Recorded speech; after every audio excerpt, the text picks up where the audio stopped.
O podcast que você ouve agora é uma produção da Central 3.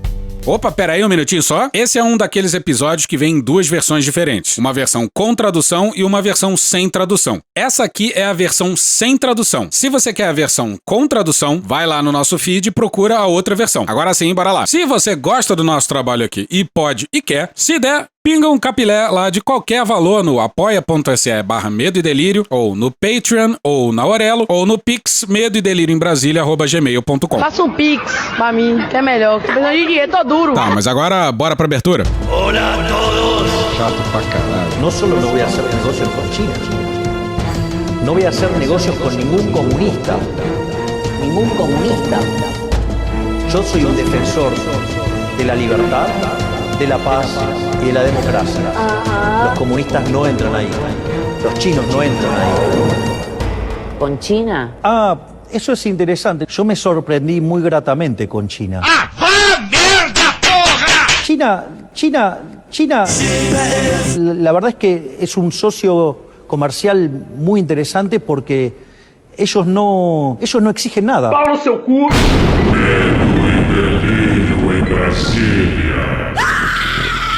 Vocês percebem a loucura? Legal.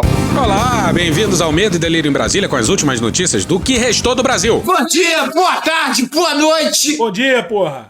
Por enquanto. Eu sou o Cristiano Botafogo. Botafogo é bairro, viu, meu filho? Cristiano, seu lixo. Seu lixo.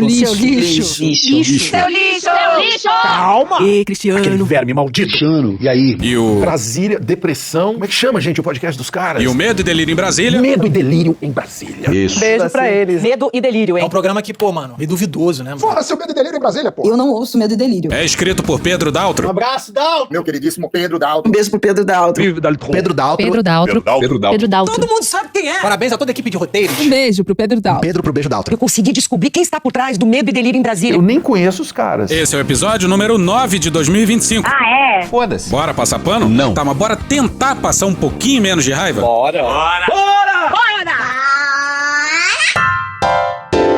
Medo e Delírio gringo. Vai tomar no cu. E vamos lá, senhoras e senhores, com Medo e Delírio todo gringo. This is Fear and Loathing in Washington, D.C. with your host, Christian Setfire. Pô, está claro que estamos numa quadra problemática da história. E ela é problemática. E bota problemática nisso. Pra caralho. Vamos falar de política externa dessa segunda encarnação do Trump. É um babaca. E é uma sucessão de plot twists geopolíticos. Plot twist bravo. Pô, os Estados Unidos estão batendo até em Taiwan pra delírio do Xi Jinping. O Trump ameaçou taxar até Taiwan. Is this real life? Yeah, this is real life. No primeiro mandato Trump, ele cuspia nos aliados, sabotou a OTAN e tal. Mas tudo isso aí vai ser Disneylândia perto do que vai rolar nessa segunda encarnação do trumpismo. Repitam comigo. Tudo isso aí vai ser Disneylândia! E o novo chanceler americano, o secretário de Estado Marco Rubio, deixou isso tudo bem claro, hein? What's the purpose, the mission?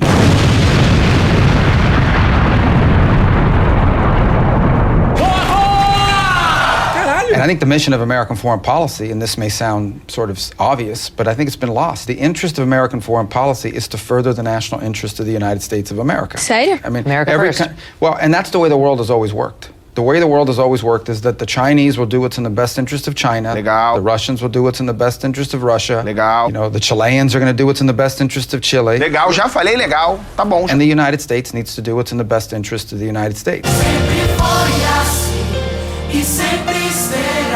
Where our interests align, that's where you have partnerships and alliances. Where our differences are not aligned, that is where the job of diplomacy is to prevent conflict, while still furthering our national interest and understanding they're going to further theirs. And that's been lost. Porra nenhuma, rapaz. Porra, os Estados Unidos sempre agiram de acordo com o interesse próprio, caralho. Só eram talvez um cadinho mais discretos e queriam posar de farol do mundo. And I think that was lost at the end of the Cold War because we were the only power in the world. And so we assumed this responsibility of sort of becoming the global government in many cases, trying to solve every problem. Nesse ponto aí, o Marco Rubio tá certo. E a gente tá constrangido de estar concordando com o republicano maluco da Flórida. Olha o tamanho da merda. And there are terrible things happening in the world. There are. And then there are things that are terrible that impact our national interest directly.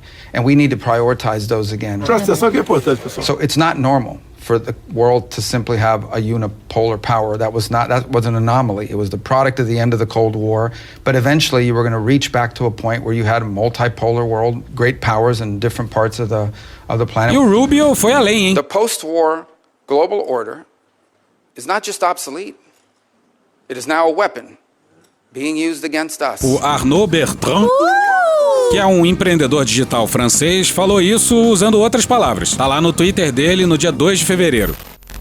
Trata-se dos Estados Unidos efetivamente dizendo: nossa tentativa de administrar o mundo acabou, agora é cada um por si. Agora somos apenas mais uma grande potência, não a nação indispensável. Parece estúpido como o Wall Street Journal acabou de escrever. Se você ainda estiver mentalmente no paradigma antigo, mas é sempre um erro pensar que o que os Estados Unidos ou qualquer país faz é estúpido. Truco!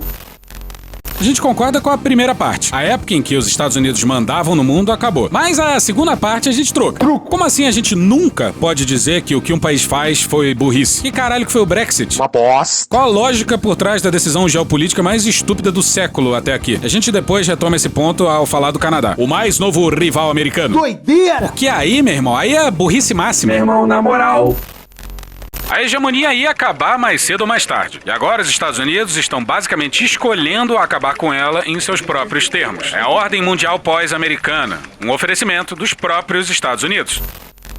Bom, vamos combinar que os termos escolhidos são esquisitíssimos. O apresentador mais maluco da Fox comandando a defesa. O RFK com chapéu de alumínio comandando a saúde. E por aí vai. Secretary of State for Health, or head of the health system in America, who has questioned whether HIV causes AIDS, claimed Wi-Fi causes cancer, suggested antidepressants cause school shootings, claimed that tap water can turn your kids gay or transgender, has repeatedly said that vaccines don't work, touted ivermectin as a cure for COVID, wants fluoride removed from tap water, wants everyone to drink raw milk, once cut off the head of a dead whale and took it home, and once took a dead bear to Central Park and left it there with a bicycle on top. And here's the thing. Que beleza! Você pode enxergar isso como um declínio, porque, sem dúvida, parece o fim do Império Americano. Person, woman, man, camera, TV. TV.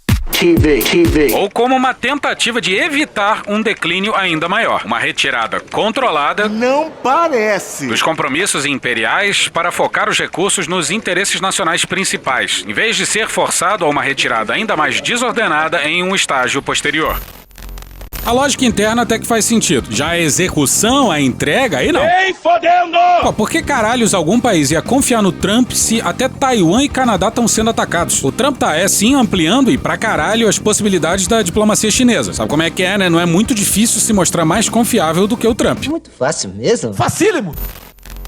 De qualquer forma, é o fim de uma era e, embora a administração Trump pareça um caos para muitos observadores... Pra caralho. Por que será? Eles provavelmente estão muito mais sintonizados com as realidades em mudança no mundo e a situação de seu próprio país do que seus antecessores. Será mesmo? Não havia como adiar mais, não só o reconhecimento da existência de um mundo multipolar, como também a decisão de operar dentro dele, em vez de tentar manter uma hegemonia global cada vez mais cara. Isso não quer dizer que os Estados Unidos não continuarão a causar estragos no mundo. E, na verdade, podemos estar vendo uma postura ainda mais agressiva do que antes. Porque quando estavam antes, mal e de forma muito hipócrita, tentando manter alguma aparência de uma ordem baseada em regras autoproclamada, agora nem precisam mais fingir que estão sob qualquer tipo de limitação. Nem mesmo a de tratar bem os aliados. É o fim do Império dos Estados Unidos, mas definitivamente não é o fim dos Estados Unidos como uma grande força disruptiva nos assuntos mundiais. No final das contas, essa transformação poderá marcar uma das mudanças mais significativas nas relações internacionais desde a queda da União Soviética. Pois é uma mudança tectônica, não é pouca merda não. E vamos falar delas. I always say tariffs is the most beautiful word to me in the dictionary. Há poucos dias, o Trump tinha anunciado tarifas de 25% para Canadá e México e 10% para a China, para delírio dos chineses. E bora para as respostas mexicana e canadense, que é o que importa aqui pra gente por motivos de vocês sabem muito bem. E bora começar com a brabíssima Claudia Sheinbaum, a presidente mexicana. Muy buenas tardes a todas e a todos. Muito bom, muito bom. O Trump não só anunciou as tarifas, como disse que o governo mexicano tinha uma aliança intolerável com os cartéis. E aí, senhoras e senhores? Si en algún lugar existe tal alianza, es en las armerías de Estados Unidos, que venden armas de alto poder, sí, de alto poder, que son de uso exclusivo del ejército, de ellos, a estos grupos criminales. Calma. E passam pela fronteira americana tranquilamente. ¿Qué será? Esto lo demostró, fíjense bien, lo demostró el propio Departamento de Justicia de Estados Unidos el 8 de enero de este año. Aquí tengo el documento que fue publicado en esa fecha, donde la Oficina de Alcohol, Tabaco, Armas de Fuego y Explosivos, que depende del Departamento de Justicia, fíjense bien, reconoció que el 74% de las armas que usa la delincuencia organizada en México proviene de forma ilegal de la indústria militar de su país.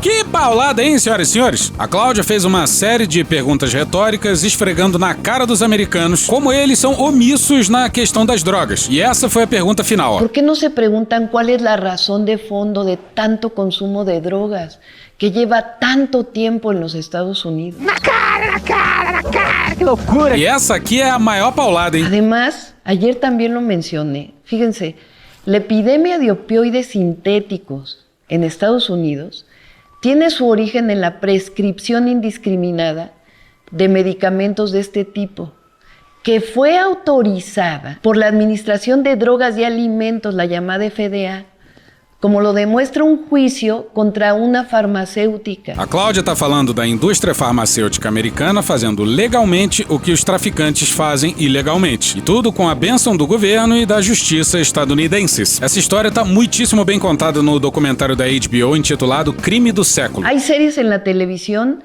que lo explican. Es más, la droga que causó la crisis de consumo de opioides sintéticos las siguen vendiendo en sus farmacias con autorización oficial. Quiero decirles, y esto es muy importante, México no quiere confrontación. A nuestros hermanos y hermanas mexicanas, mexicanos en Estados Unidos, quiero decirles que aquí está su presidenta y un pueblo entero para defenderlos. Si desean regresar a México, aquí los abrazamos. El pueblo de México es valiente y tiene mucha dignidad. Es el pueblo más maravilloso que hay sobre la tierra. Les digo que aquí está su presidenta.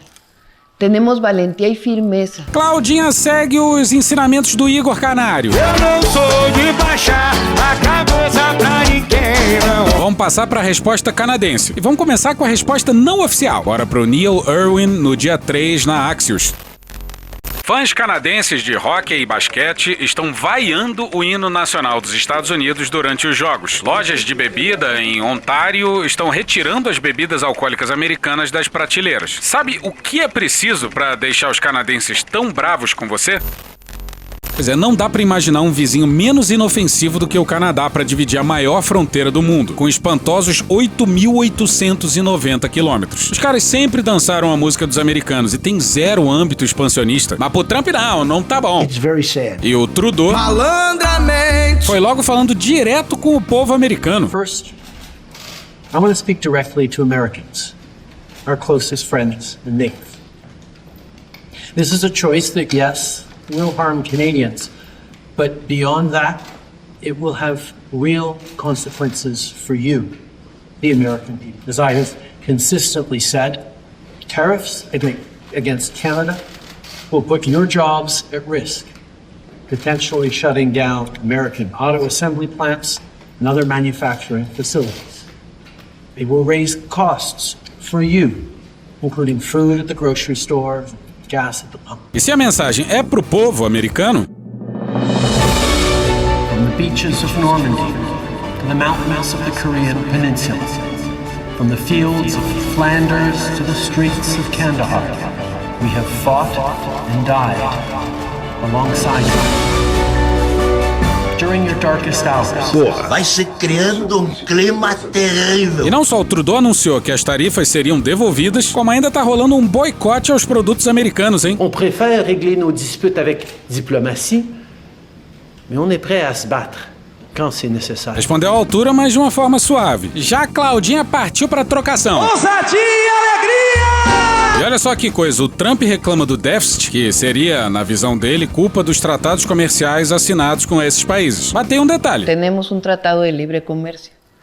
El último tratado de libre comercio lo firmó el presidente López Obrador con el propio presidente Trump. Olha só! They will violate the free trade agreement that the president and I, along with our Mexican partner, negotiated and signed a few years ago. Pois é, o Trump tá reclamando disso aqui, ó. This morning, President Trump signed a new trade deal to replace NAFTA with the leaders of Mexico and Canada. E esse foi o comentário do Trump à época. The best trade deal they say ever made. The best trade deal they say ever made. Caralho! Pois é tão bom que agora o Trump tá reclamando e quer mudar tudo. I'm a very intelligent person. Será mesmo? E o Trump tava jurando de pé que não ia recuar. Uma repórter pergunta: Mr. President, is there anything China, Canada, and Mexico can do tonight to forestall your implementation of tariffs tomorrow? Aí o Trump responde: No, nothing. Not right now, no. A jornalista comenta. Not a negotiating tool? E o Trump complementa. No, it's not. No, it's pure economic. We have big deficits. Mas antes a culpa era do fentanil e dos imigrantes, agora é dos déficits. As you know, we have about a $200 billion deficit with Canada, getting close to $200 billion. They've treated us very unfairly. And I say, why should we be subsidizing Canada? It's wonderful. I have so many friends in Canada. A amizade, nem mais de 8.000 quilômetros de fronteira vão destruir. Porra. O Trump fez a campanha inteira em cima da porra das tarifas. Diz que ia tarifar loucamente. Os Estados Unidos suspenderam a aplicação de tarifas mais altas a produtos do México e do Canadá pelos próximos 30 dias. E de novo vem aquele papo de que o Canadá e o México se ajoelharam ao Trump. E se você acha isso, você tem a mesma opinião da... Não, caralho, da porta-voz da Casa Branca do Trump. Eu tenho vergonha. According to the White House press secretary, quote, Canada is bending the knee just like Mexico. Is that what's happening here? Pois é, se ajoelhando. Olha o linguajar, pô. E aí, meu amigo? Se em algum momento a sua opinião coincidir com a da porta-voz do Trump, é porque você... Tá errado. Tá muito errado. Vamos ouvir a Catherine Rampell na CNN. This is hilarious to me because Trump got rolled by both of these countries and no one, least of all Trump, seems to have realized it. I always say tariffs is the most beautiful word to me in the dictionary. Both the leaders of Mexico and Canada have agreed to do what they have already been doing. It's just that Trump didn't seem to know about it. Like, for example, the president of Mexico said that she would commit to having 10,000 troops at the U.S.-Mexico border. Guess what? There are already 15,000 people there, troops, military troops from Mexico there, and have been there for years. Trump didn't seem to notice. Same deal with Canada. Prime Minister Trudeau said, aha, we're going to spend $1.3 billion on investing in border security. Guess what? They announced that $1.3 billion last year. Caralho! E anunciaram isso logo depois da vitória do Trump. O Trump se elegeu e o Trudeau e a Cláudia trataram de mostrar trabalho, pra ver se eles amoleciam o Trump. O número de operações pra apreender fentanil aumentou e também o controle migratório. E tudo isso pra ver se o Trump não enchia a porra do saco deles. Sai daqui! Vai embora, filha da puta! Oh, but they're also going to have a fentanyl czar and they're going to have 24/7 eyes on the border. This is about saving face, I guess. I don't know if nobody informed Trump that there are no actual concessions here, but that will, of course, not stop him from claiming victory. O Trump desistiu porque isso só ia fazer aumentar a inflação. E, pô, o Trump só voltou à Casa Branca por causa da inflação. Foi um fator muito importante. Só saiu de lá também por causa da inflação, mas isso não veio ao caso agora. Volta pro Neil Irwin no Axios no dia 3. Se as tarifas de 25% prometidas para o México e o Canadá forem implementadas e os países retaliarem como prometem fazer, isso adicionaria 0,76 ponto percentual à inflação dos Estados Unidos e subtrairia 0,4 ponto percentual do crescimento do PIB dos Estados Unidos, estima o Yale Budget Lab. Isso sem contar a taxação pra cima dos chineses, hein? Produzem quase tudo que é consumido nos Estados Unidos. Inclusive os bonés do Make America Great Again do Trump, diga-se de passagem. E alguém acha que a Claudinha ia esculachar os americanos daquele jeito e sair ilesa? Daquele jeito, hein? Porra, o Petro da Colômbia e a Cláudia esculacham o Trump e as sanções não saem do papel? Não é bizarro? Como a gente chegamos a isso? Aí uma das condições pro acordo era que os Estados Unidos combatessem a venda de armas de guerra pros cartéis mexicanos, conforme a Cláudia esfregou na cara do Trump. Na cara! A mulher é braba. Porra. Obviamente, os americanos não vão fazer nada, mas a admissão já é maravilhosa. Muito bom, muito bom. Ah, e tem um detalhe sobre as taxas pra cima dos canadenses que mostra bem a fraqueza do Trump. You are fake news. Trump decretou que produtos do setor de energia do Canadá terão apenas uma tarifa de 10%. De forma discreta. Nessa aí, já o jogador de pôquer Trump já mostrou que a mão dele não é lá muito boa, hein? E bora com mais um vídeo do canal What's Going On with Shipping, lá no YouTube, com o Sal Mercogliano. Comes from the Canada Energy Regulator Market Snapshot. Almost all Canadian crude oil exports went to the United States in 2023. This amounts to about 4.4 million barrels a day. That is about 60% of total U.S. crude imports, approximately 123 billion in 2023. The key buyers are Midwest refineries, Marathon, Phillip 66, and they're reliant on the really heavy Canadian grades. Os Estados Unidos produzem bastante petróleo, mas o petróleo deles é mais leve e as refinarias foram montadas para refinar petróleo pesado, que é o que o Canadá tem. Quase todo o petróleo canadense ia para as refinarias do Midwest americano, mas aí era dependência demais, né? Vai que entra um maluco que nem o Trump na presidência. Now, the Canadians have just opened up a new pipeline that can divert a lot of this oil to the Pacific Northwest, to the ports of Vancouver, and to export it overseas. So this may be a big problem for refineries in the Midwest if they cannot get the oil they need. Pois é, e não é só do petróleo canadense que a economia americana depende. Os Estados Unidos também dependem muito do fertilizante canadense, o que ia fuder com a agricultura deles. E também da madeira canadense, o que ia fuder com a construção de casas. Muita coisa lá é feita de madeira. Mas nada disso faz sentido pro Trump, que às vezes parece que tá ficando senil. O idoso, ele precisa estar preparado para isso. Look, what I'd like to see, Canada become our 51st state. We give them protection, military protection. We don't need them to build our cars. I'd rather see Detroit or South Carolina or any one of our Tennessee, any one of our states build the cars. They could do it very easily. We don't need them for the cars. We don't need them for lumber. We don't need them for anything. We don't need them for energy. We have more energy than they do. We don't need them for energy. E durante a campanha a gente colocou aqui um momento no qual o Trump deu uma de DJ. Yesterday, we saw an absolutely terrifying scene at what was supposed to be a Trump town hall rally in Oaks, Pennsylvania. After answering just a couple of questions amid multiple medical emergencies in the crowd, Donald Trump simply stood on stage for nearly 40 minutes as music played, doing nothing but swaying, looking disoriented, and sometimes acting like he was conducting the music. The event co-host was Republican Governor Kristi Noem. She was treating Trump like nurses at a memory unit for patients with Alzheimer's will treat their patients, gently reminding Trump what's going on and what he's supposed to be doing. Bizarro. We'll do a little music. Let's make this a musical fest. Oh, looky, looky. Oh, that's great. That's great. Porra. Put up the chart, my favorite chart. My all-time favorite chart. And let's listen to Pavarotti sing Ave Maria. De lá pra cá, o Trump parece ter perdido o pouco de razão que ele tinha. Mas bora voltar pro lance da burrice, lá do começo do episódio. Porra, vamos combinar que o grande rival americano é a China. O que os Estados Unidos precisam é de depender menos das cadeias de produção global. E essas dependem profundamente da China. Os americanos precisam de cadeias de produção mais próximas. E pra isso vão depender dos vizinhos, porra. México e Canadá, acima de tudo. Mas o Trump só cospe neles. Bora ouvir o Trudeau. As I've said before, if President Trump wants to usher in a new golden age for the United States, the better path is to partner with Canada, not to punish us. Canada has critical minerals, reliable and affordable energy, stable democratic institutions, shared values, and the natural resources you need.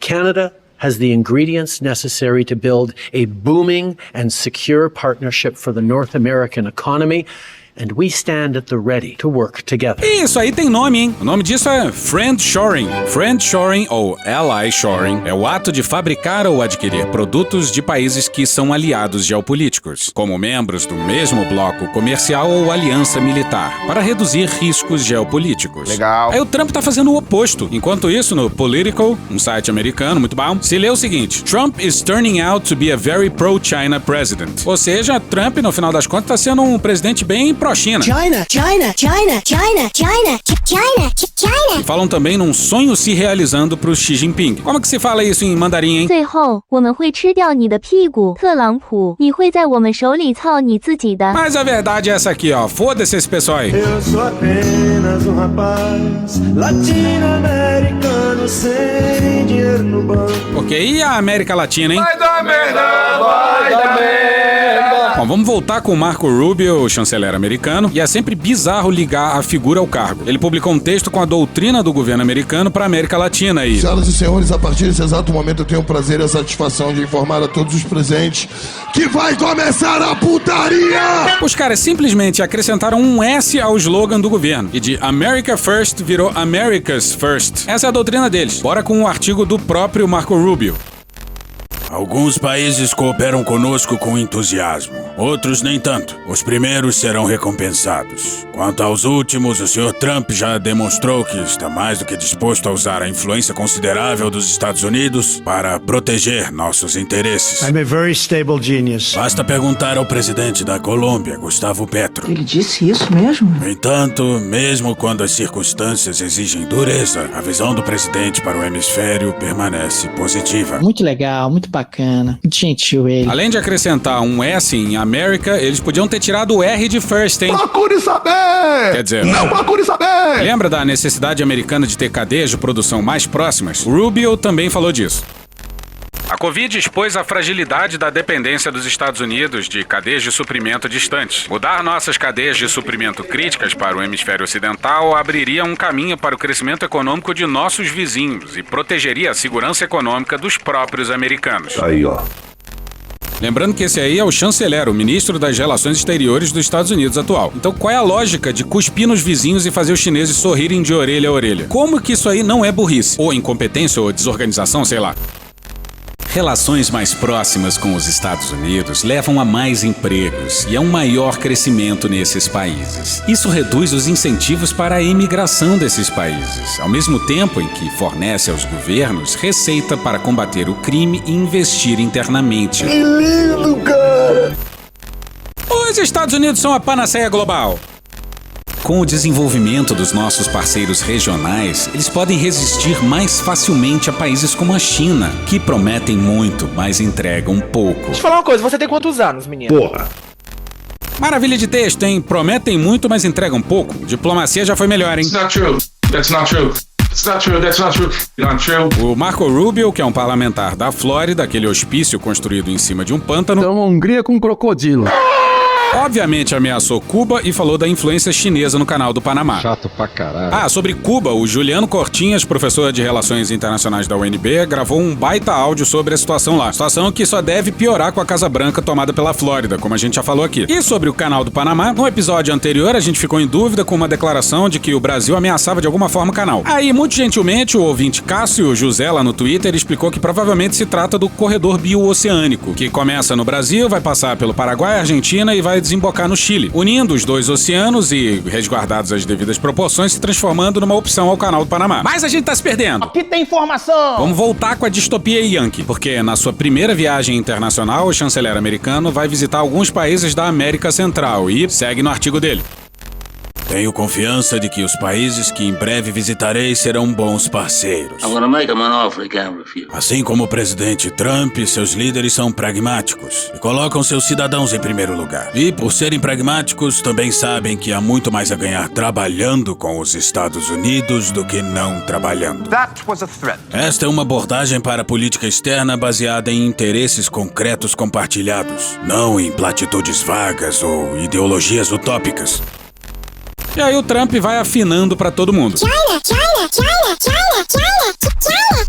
Mas o que o Rubio tá falando sobre a América Latina lembra a doutrina do Big Stick. Bora ouvir o Felipe Figueiredo lá no YouTube do Xadrez Verbal, um vídeo lá de 2014. A política do Big Stick foi uma política de relações internacionais dos Estados Unidos iniciada pelo presidente Theodore Roosevelt, mais ou menos no começo do século XX, com a frase "fale macio e carrega um grande porrete". Essa frase seria um ditado africano apropriado pelo Roosevelt que significava você manter uma relação com seus vizinhos e com as outras potências muito cordial, muito forte, especialmente no âmbito econômico, mas manter um grande poderio militar e ostentar esse poderio militar com o intuito de garantir esses seus interesses econômicos. Exemplo disso foi a própria construção do Canal do Panamá.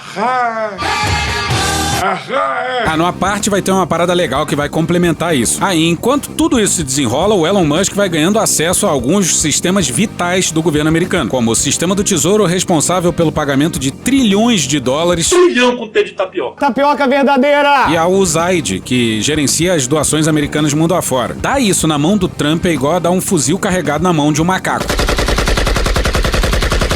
Morri! Bora com a Ivana Sarik no Axios no dia 3. O governo dos Estados Unidos é o maior doador humanitário do mundo, segundo as Nações Unidas. O panorama geral. No ano fiscal de 2023, a USAID distribuiu aproximadamente 44 bilhões de dólares em ajuda para 160 países e regiões ao redor do mundo, de acordo com o painel de assistência externa da agência. O Trump e o Musk cortaram tudo numa porrada só. E olha os países que lideram no recebimento das doações. A Ucrânia foi o principal destinatário dos fundos de assistência externa no ano fiscal de 2023, com mais de 16 bilhões de dólares concedidos. Israel recebeu mais de 2,2 bilhões de dólares em desembolsos, enquanto a Etiópia e a Jordânia receberam mais de 1 bilhão de dólares cada um. Entre os grandes destinatários também estão Somália, Afeganistão e República Democrática do Congo. Pois é, e uma parte considerável disso aí era usado para outras questões não lá muito humanitárias, digamos assim. Mas muita coisa era, em especial na África. Na América Latina tem coisas como a Operação Acolhida, lá em... Pra caralho, mano! E todo esse fluxo de dinheiro foi abruptamente interrompido. Isso vai dar muita merda ainda. E sabe-se lá o que o Musk vai fazer com as informações do Tesouro. De longe, esse aí é o maior escândalo dessas primeiras 2 semanas da reencarnação do governo Trump. E a chance de dar merda é enorme. E, por falar em merda... The U.S. will take over the Gaza Strip. And we will do a job with it too. Pra você imaginar assim, na cara dura, ele simplesmente anunciou que os Estados Unidos vão tomar Gaza na mão grande. Você tá falando sério? We'll own it and be responsible for dismantling all of the dangerous unexploded bombs and other weapons on the site, level the site and get rid of the destroyed buildings, level it out, create an economic development that will supply unlimited numbers of jobs and housing for the people of the area. Do a real job, do something different. Cala a boca, meu irmão. E o Trump faria ou vai fazer isso mandando a população de Gaza pro Egito e pra Jordânia. E você já ouviu isso aqui? There is a huge expense in the Sinai Desert. We'll prepare the infrastructure. You know, 10 cities. Egypt will have to play ball. Só falta combinar isso com o Egito e com a Jordânia, né? E os dois países estão numa crise econômica fodida. Just can't go back. If you go back, it's going to end up the same way it has for 100 years. I do see a long-term ownership position, and I see it bringing great stability to that part of the Middle East and maybe the entire Middle East. Humildade. O Trump fala em long-term ownership, posse de longo prazo. E fala isso como se estivesse falando, sei lá, de uma coisa trivial, como se estivesse comprando uma empresa. And everybody I've spoken to, this was not a decision made lightly. Everybody I've spoken to loves the idea of the United States owning that piece of land, developing and creating thousands of jobs with something that will be magnificent in a really magnificent area. O Trump fala da faixa de Gaza como um piece of land, como se fosse um terreno. Pô, inacreditável. E olha ele dias antes falando sobre Israel. It certainly is a small it's a small country in terms of land. See this pen, this wonderful pen? My desk is the Middle East. And this pen, the top of the pen, that's Israel. That's not good, right? Vamos voltar para Casa Branca. Nobody can look because all they see is death and destruction and rubble and demolished buildings falling all over. It's just a terrible sight. I've studied it. I've studied this very closely over a lot of months, and I've seen it from every different angle. O que o Trump quer é fazer de Gaza um resort. E o espanto do Netanyahu, que estava ali do lado dele, era visível. Nem ele estava acreditando no que estava ouvindo. I mentioned again tonight are 3 goals. And the third goal is to make sure that Gaza never poses a threat to Israel again.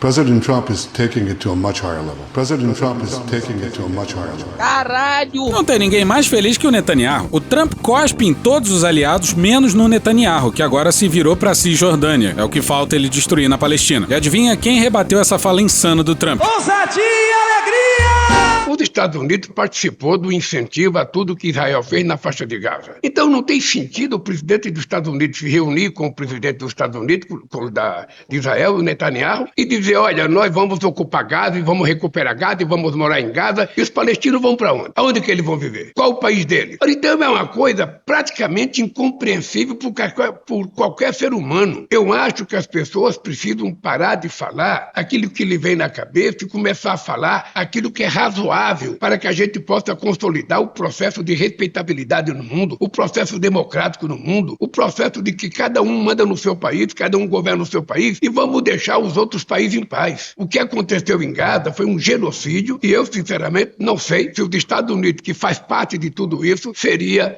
o país para tentar cuidar de Gaza. Quem tem que cuidar de Gaza são os palestinos. O que eles precisam é ter uma reparação de tudo aquilo que foi destruído para que eles possam reconstruir as suas casas, os seus hospitais, as suas escolas e viver dignamente, com respeito. É por isso que nós defendemos a criação do Estado palestino, igual o Estado de Israel, e estabelecer uma política de convivência harmônica, porque é disso que o mundo precisa. Bora passar agora para as deportações, e é muita lisergia para dar conta. Also signing an executive order to instruct the Departments of Defense and Homeland Security to begin preparing the 30,000-person migrant facility at Guantanamo Bay. Most people don't even know about it.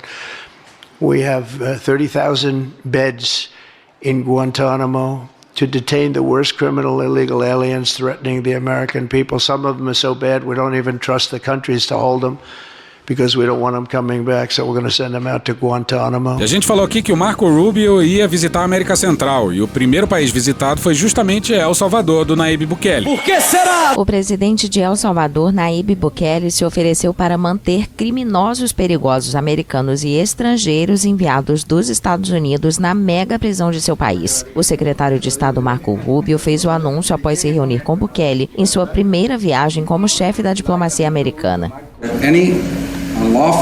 Para qualquer imigrante ilegal dos Estados Unidos que seja um criminoso perigoso da MS-13, do Trem de Aragua, seja o que for, ele ofereceu suas prisões. Depois vocês procurem aí o que é essa prisão do Bukele para vocês terem ideia da loucura. A ideia do Bukele é que os Estados Unidos iam pagar para ele receber os presos. E aí, com essa grana, ele ia financiar o seu sistema prisional, que desrespeita tudo que é direito humano. Direitos humanos é o cacete! E vamos fechar a lisergia Yankee falando dos bilionários do Vale do Silício, apoiando o Trump. Vamos com uma entrevista com Mark Andreessen, o cara que criou o primeiro browser, o Netscape. É um dos investidores mais famosos e é bilionário. Desde 1996, o Andreessen sempre apoiou candidatos democratas, mas na última eleição apoiou o Trump. Não, brother. Public records show that Mark donated at least $4.5 million to pro-Trump super PACs. Why? Because he believed, as he tells me, that the Biden administration had, quote, seething contempt for tech, and that this election was existential for AI, crypto, and startups in America. Não à toa eles enxergam o Trump como o CEO global, um CEO que vai proteger os interesses dos bilionários. Mas agora uma denúncia, hein? Olha a denúncia aqui, ó. Os bilionários brancos americanos passam por dramas inimagináveis. O que vai a seguir é pra fazer qualquer um chorar. It feels like the last decade has been a very, I would say, emotionally dark and, sort of repressive time. Ele tá falando do Me Too, das políticas identitárias, das agendas de inclusão, do respeito a minorias, enfim, das críticas a isso que se vê numa Fox News da vida. And, people basically, essentially poking their head out of the, frozen tundra of the culture, and sort of realizing that it's actually okay to laugh and play and have fun and, build things, do things, hire on merit, celebrate success, and then underneath that is sort of, fundamentally be proud of the country, be happy about the country, be patriotic, which I think has a lot to do with it. Nessa década sombria, as pessoas não eram patriotas, não tinham orgulho dos Estados Unidos. E é uma escrotice sem tamanho. O que o cara quer é ser acriticamente feliz com os Estados Unidos. E porra, isso é impossível. Tadinha que barra! For the last decade has been now held to be presumptively evil. And we can kind of go step by step kind of through that, so it's everything from, just the whole idea that there are certain people who are, merit a greater economic outcome than others is itself evil. Technology, of course, is held to be presumptively evil. Tech companies are held to be presumptively evil. Tech people are held to be this, this evil class. Anybody who's rich is evil. O drama do bilionário branco do Vale do Silício é de cortar o coração, hein? Que drama! Tremendo drama! É quase um Vidas Secas do Vale do Silício. E desde já vai o nosso... Perdão! Pro Graciliano Ramos. Desculpe. E leiam Graciliano Ramos. Porra, caralho, porra. And then, the capstone for me, the thing that really shook me was when I realized that the philanthropy was being redefined as evil, which is and that's not like uniform yet, but like that's a real thing. Imagina só, você é bilionário, você explora um monte de gente, acumula uma riqueza completamente desnecessariamente gigantesca. Isso enquanto tem gente se fudendo pra sobreviver. Você tem a mesma riqueza que milhões e milhões de pessoas. Aí você joga comparativamente uns trocados pros pobres e ainda vai ser criticado por isso, porra? Ah, coitado! Profundo ressentimento. By the way, non-political philanthropic causes, the big mission of what they call the Chan Zuckerberg Initiative is literally to cure all disease in the next 100 years. And they just got hammered with criticism and attacks on that. Pô, a esposa do Marquinhos do Facebook quer erradicar com todas as doenças e você reclamando, porra? The truth about trickle-down economics is it doesn't work. E olha onde esse sofrido bilionário quer chegar. But what I realized is there's this real sentiment now, and this is real, and this is real and still growing, which is philanthropy is evil because the morally correct thing to do is for the government to do all this. And so what they should be doing is they should be getting taxed at 99%. Você tá falando sério? The government should take the money, and then the government should allocate the money. Ele tá dizendo isso porque os Zuckerberg estariam doando 99% das suas ações do Facebook para essa iniciativa aí. O problema é a falta de estrutura que esse tipo de iniciativa tem ou pode ter. O ideal é a chamada cooperação estruturante. E calma, que a entrevista vai ficar ainda mais esquisita, hein? Porque a foto do Trump excitou o Vale do Silício, hein? Sexo selvagem. Trump getting shot. So Trump getting shot, everybody experienced this, but, I'll just tell you, by the way, there may be a gender thing here. But I'll just tell you, I think it was hard to see. I think it was hard for any man. I won't speak. I don't say this to imply women think differently. I don't say this to imply women think differently. Deve ter falado merda e nem percebeu, né? I don't say this to imply women think differently. I can just only speak for myself as a man. I think it was hard for any man to see somebody get shot in the head, bleeding, not knowing how badly he's been injured. As confissões hétero mais constrangedoras da história. Hoje no Discovery Channel. The shots are still coming in. The Secret Service comes in, shoves you to the ground, is dragging you off the stage, and your response is to break free of the Secret Service and stand up and expose yourself to ongoing gunfire. With literally people being shot in the bleachers right behind you. Right, and screaming and chaos and blood and all of it, and to actually expose yourself to that level of physical danger and put your fist up in the air and say fight, fight, fight. We don't see physical bravery like that. Porra, que papinho, hein? Bom, de fato, a reação do Trump foi certeira pra ele, né? Pô, mas daí a falar isso aí, sei não, hein? Porra, caralho, porra. You were one of the people that tweeted that image on that day. Were you nervous to do that? Look, it's just it's the United States of America. We've all been told for 10 years that we're all racist and sexist and horrible, and the country's horrible, and colonialism and on, and it's just all horrible, and tech is horrible, and the whole thing is horrible. É verdade. And here's this guy bleeding out of his head who's standing up, and he's literally, the iconography is amazing. He's literally wearing a red, white, and blue suit and tie, the colors of the country, with the American flag behind him. And then, of course, the other, important thing about that moment is that's the moment when Elon stepped up and said, yep, I'm for him. That was the big moment in our industry where, the most important iconic figure in tech by far, did that in that moment. And so that was the real shift. Pois é, a loucura armamentista quase matou um presidente americano e o instinto da galera é votar no cara que não quer controle nenhum sobre armas. É escancarar a questão do armamento aqui. Eu quero todo mundo armado. E acabou os Estados Unidos, mas infelizmente a gente precisa falar de uma pessoa. Olá a todos! Eu sou o Leão! Não é. Bora pra Janaína Figueiredo no Globo no dia 24 de janeiro.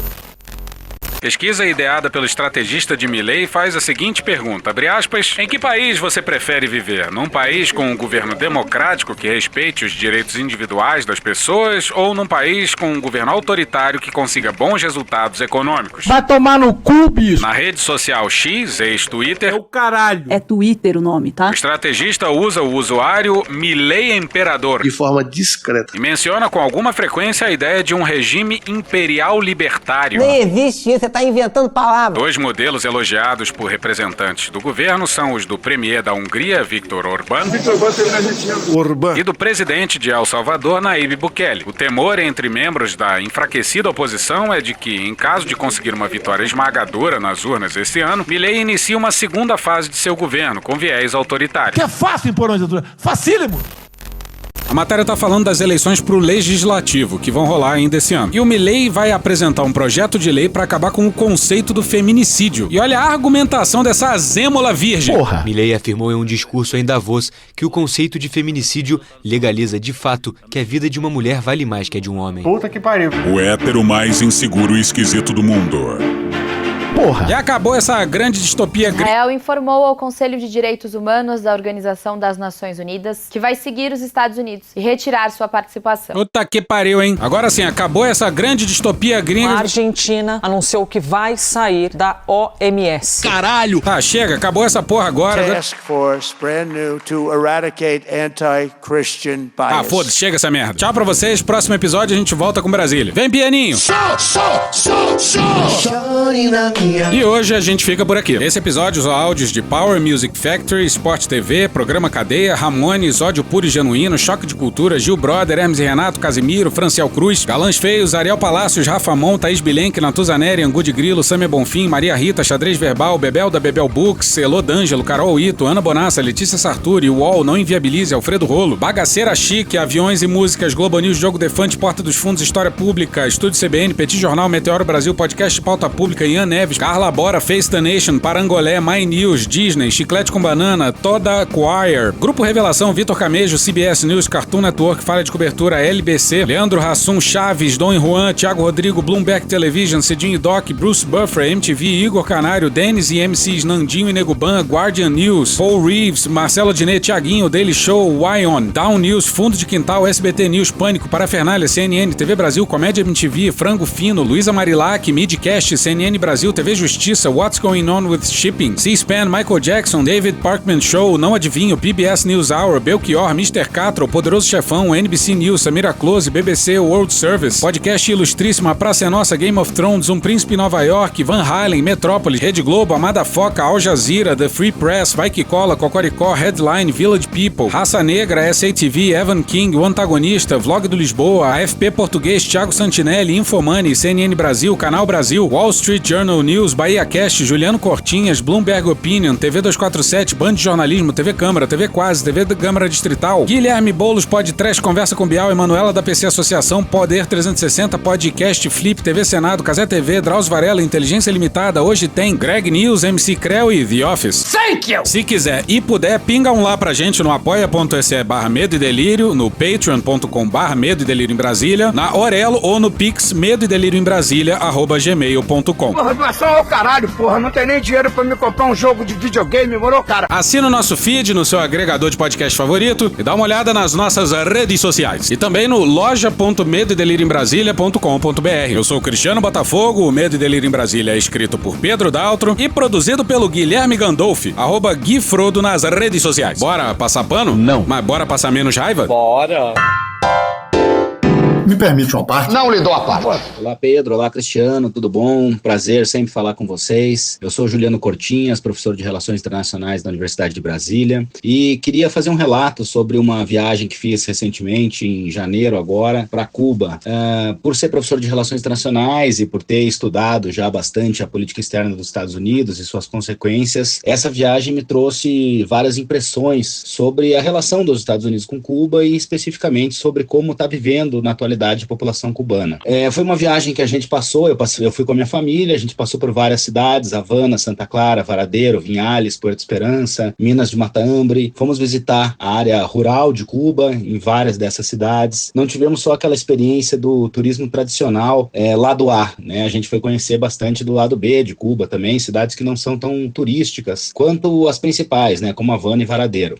Estando lá, eu percebi claramente, né? Já que essa foi a segunda vez que a minha família família foi para Cuba, a gente foi a primeira vez em 2019 e voltamos agora em 2025. Percebi uma mudança profunda na sociedade cubana. Os diversos anos de embargo dos Estados Unidos, né, que impõem um embargo a Cuba desde os anos 60, sempre prejudicaram muito o desenvolvimento da economia cubana, mas eles conseguiam sobreviver, primeiro com apoio soviético e depois conseguiam sobreviver bem com diversas relações internacionais que mantinham com países que os apoiavam e conseguiam ter uma economia que provia boas condições de vida da população local. Se não havia uma abundância de riqueza, havia um nível de igualdade social que fazia com que não houvesse, por exemplo, em Cuba, pessoas de rua, não havia pessoas passando grandes necessidades, né? Havia uma distribuição de alimentos bastante ampla para toda a população e isso era a base do sistema econômico de Cuba, né? A população vivia em alguns limites, mas vivia muito bem, né? Não tinha grandes necessidades. Então o sistema cubano funcionava a partir de um Estado provedor, né? O Estado fornecia uma educação de grande qualidade, em especial na área da medicina, que todos conhecemos, né? Ainda pelo programa Mais Médicos, oferecia moradia à população, saúde, né? E parte da alimentação da população era destinada pelo próprio governo, né? Então a população tem uma série de alimentos subsidiadas em tendas do governo que a população pode acessar. Tudo isso está bastante prejudicado hoje, né? A situação econômica de Cuba está bastante preocupante. Nessa nossa viagem, a gente andou de ônibus, né? Junto com os cubanos. Numa parte da viagem alugamos carro, enfim, íamos parando, né? Em cidades pequenas para conversar com pessoas. Conhecemos pessoas de diferentes setores econômicos, de várias cidades de Cuba, e isso nos deu uma impressão muito forte de que os cubanos estão bastante preocupados e estão em uma situação bem mais problemática do que já estiveram, né? O regime está passando por dificuldades no sentido de prover. Para além do embargo, a pandemia afetou os cubanos com muita força. Os principais estados que saíram da pandemia, né, dependeram de investimentos públicos e o governo cubano não tem uma capacidade de investimento na mesma dimensão que o brasileiro, por exemplo, né? Então o Brasil tem, desde a pandemia, passado por déficits, enfim, né, tem injetado muitos recursos na economia de modo a tentar acelerar esse processo de retorno da atividade econômica. Cuba não teve condição de fazer isso, então a pandemia lá foi muito prejudicial, até porque o governo cubano investiu muito na produção de vacinas. Eles fizeram 3 vacinas próprias, coisa que o próprio Brasil não teve condições de fazer, né? Nós não desenvolvemos uma vacina própria, enquanto Cuba desenvolveu 3 nesse processo e aplicou em toda a sua população, né? Para além disso, há uma questão de furacões, que é muito importante, que também prejudica muito a economia local. Posso citar, por exemplo, o furacão Ian, né, de 2022, que atingiu principalmente a província de Pinar del Rio, que a gente visitou. Esse furacão matou diversas pessoas, mas danificou mais de 100 mil casas, né? Então todo esse processo de reconstrução depois de uma passagem de um furacão como esse é bastante difícil. A rede elétrica de todo o país foi afetada por esse furacão. Então são combinações de fatores muito complicados, né? E aí eu vou chegar onde eu queria, né? Que é a questão da relação dos Estados Unidos com eles. Por que os Estados Unidos mantêm um embargo há mais de 60 anos contra um país pequeno, contra um país que não é uma ameaça territorial aos Estados Unidos, em que não há, né, um ódio aos americanos, né? E não há uma tentativa de diminuir o papel dos Estados Unidos no mundo, né? Cuba não tem essa pretensão. Os cubanos têm a pretensão de viver, de prover aos seus cidadãos. É um regime diferente do regime capitalista tradicional que conhecemos, e esse regime não tem meios para ameaçar os Estados Unidos, né? Então, por que declarar Cuba, por exemplo, até recentemente, né, como um país que é apoiador do terrorismo, né? Isso não faz qualquer sentido, né? E por ter um embargo muito forte contra si, os cubanos não têm condições de prover à sua população necessidades básicas, né? Então está faltando medicamentos em várias cidades cubanas. A população precisa de muitos medicamentos, está faltando alimentos básicos, está faltando, por exemplo, ovo, né? O ovo, 30 ovos está $10 na feira, né? Em que a população local compra. Então, está muito difícil. E o salário dos cubanos é baixo justamente porque o Estado provê, mas o Estado não está conseguindo prover. Então, em uma das cidades que a gente foi, os cubanos têm cadernetas, né? Em que eles anotam os alimentos que eles sacaram das tendas do Estado em cada mês. Uma das famílias com as quais nós tivemos, a mãe conseguiu sacar somente 5 quilos de arroz em um mês inteiro, né? E aí falta dinheiro para comprar comida. Então, tá uma situação bastante difícil, né? Agora, por que esse embargo, né? Qual é a lógica absurda por trás do embargo americano? É tentar forçar uma mudança de regime. Então, a ideia é que a gente faz a população passar necessidade, a população vai se revoltar lutar contra o governo e a partir disso vai tentar fazer uma mudança de regime, só que isso não acontece, né? Isso não acontece porque a população cubana não está revoltada contra o seu próprio governo, a população está mais revoltada com o embargo, está mais revoltada com a falta de empatia dos Estados Unidos, né? Então é uma situação que não tem um desfecho, não vai ter um desfecho tão cedo e é bastante preocupante realmente o futuro dos cubanos agora com mais 4 anos de Trump, e me parece que a população cubana vai sofrer ainda mais, né? Então o embargo não provoca mudança de regimes, isso não acontece, não funciona e além disso faz com que a população entre no estado de necessidade profunda. Então é lamentável que haja esse embargo e infelizmente a tendência é que isso continue e até se agrave ainda mais uma população inteira que está passando por necessidades bastante básicas e muito problemáticas. Acabou? Não. For many decades, though, the United States stood against imperialism because it thought of itself as a beacon or crusader of liberty. That time is over, and the reason is Trump. He doesn't care about the so-called liberal international order, in which even small countries can feel safe because the great powers follow rules. He's instead threatening small countries. Denmark, because he wants Greenland. Panama, because he wants its canal. Canada, because he wants all of it. He has not been threatening Putin and Xi as much, and instead signals that he wants to make a deal. And notice something else. Trump's favorite predecessor is not one of those guys on Mount Rushmore. It's William McKinley. Why? One reason is that McKinley used trade tariffs a lot. And Trump loves tariffs. I always say tariffs is the most beautiful word to me in the dictionary. Another is that McKinley was the only openly imperialist president. He seized Cuba, Puerto Rico, Guam, the Philippines, the Western Samoan Islands, and Wake Island, and he annexed Hawaii. McKinley was a Republican, and in 1900 the Democrats warned that imperialism abroad will lead inevitably to despotism at home. They lost the election and McKinley was assassinated. But within a few years, public opinion went the other way. Imperialism was again considered bad in America, right up until Trump. Do you know who's thrilled about that? Putin and Xi. They want to cut deals with him, to carve up the world into spheres of influence. Putin wants Eastern Europe, Xi wants Asia. And for that, they'll give the Western Hemisphere to Trump, because they're all three imperialists. Remember what those Democrats said over a century ago. Imperialism abroad will lead to despotism at home. Acabou? Não. Acabou sim. Acabou? Acabou. Acabou. Porra, acabou. Beijinho, sigamos com muito amor e poesia. Ouve a voz do seu períneo. A boca é um ânus da face. Varanda do pum. Lexotan não se toma na veia. Essa porra é maconha? Quando você é jovem, qualquer pessoa que tem um baseado vira seu amigo. O Bolsonaro sendo atropelado. Tô de acordo. Fazer as pessoas passarem fome. É isso. Cenoura, cenoura. Mais ou menos isso. Que porra é essa aqui? É maconha essa porra? Quem fuma 200 baseados? Muita gente.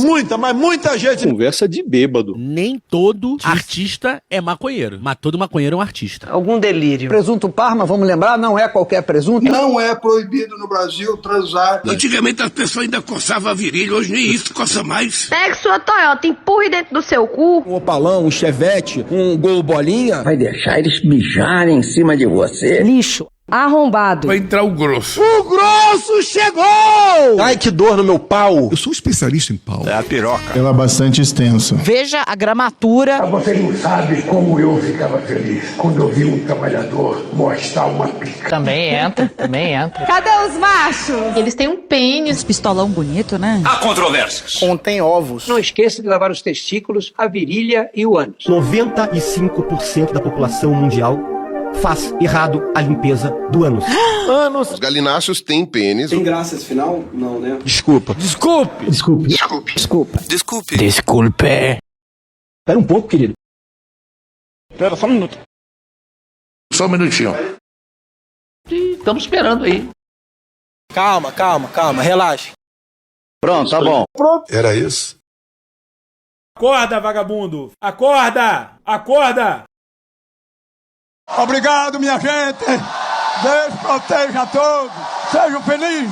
Um abraço. Deus proteja a todos. Creu.